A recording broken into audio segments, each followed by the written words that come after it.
ലോക സാഹിത്യത്തിന്റെ സൂര്യ തേജസ്സായ William ഷേക്സ്പിയറും April 23 എന്ന ഈ ഡേറ്റും തമ്മിലുള്ള അത്ഭുതകരമായ ബന്ധത്തെക്കുറിച്ചറിയാം. Welcome to podcast stories. 1564 April 23 അദ്ദേഹം ജനിച്ചത് എന്ന് കരുതപ്പെടുന്നു.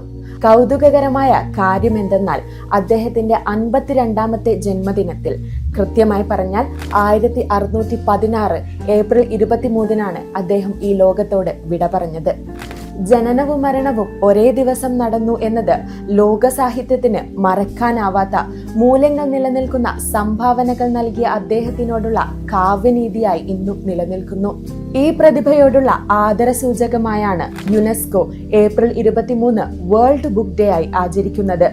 ഒരു സാധാരണക്കാരന്റെ മകനായി വളർന്ന് പിന്നീട് ഗ്ലോബ് തിയേറ്റേഴ്സിന്റെ ഉടമസ്ഥരിൽ ഒരാളാവാൻ അദ്ദേഹത്തിന് സാധിച്ചു. അദ്ദേഹത്തിന്റെ ജീവിതകാലത്ത് അദ്ദേഹം രചിച്ച 38 നാടകങ്ങളും 15 സോണറ്റുകളും ഇന്നും പല ഭാഷകളിലായി വായിക്കപ്പെടുന്നു. 1585 മുതൽ 1592 വരെയുള്ള അദ്ദേഹത്തിന്റെ ജീവിതത്തെക്കുറിച്ചുള്ള രേഖകൾ വളരെ കുറവാണ്. അതുകൊണ്ട് തന്നെ ഈ കാലയളവ് നഷ്ടപ്പെട്ട വർഷങ്ങളെന്ന് അറിയപ്പെടുന്നു. ലണ്ടനിലെ നാഷണൽ ഗാലറിയിലുള്ള ഈ ഓയിൽ പെയിന്റിംഗ് ആണ് അദ്ദേഹത്തിന്റെ മുഖത്തോട് സാദൃശ്യമുള്ള ഒരു ചിത്രമായി കണക്കാക്കപ്പെടുന്നത്.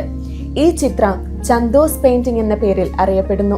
1610 ജോൺ ടൈലർ വരച്ചതാണ് എന്ന് കണക്കാക്കപ്പെടുന്നു.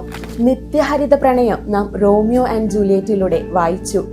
സംശയത്തിന്റെ കറുത്ത നിഴലുകൾ ജീവിതം തകർക്കുന്നത് നാം ഒഥെല്ലോയിലൂടെ വായിച്ചറിഞ്ഞു.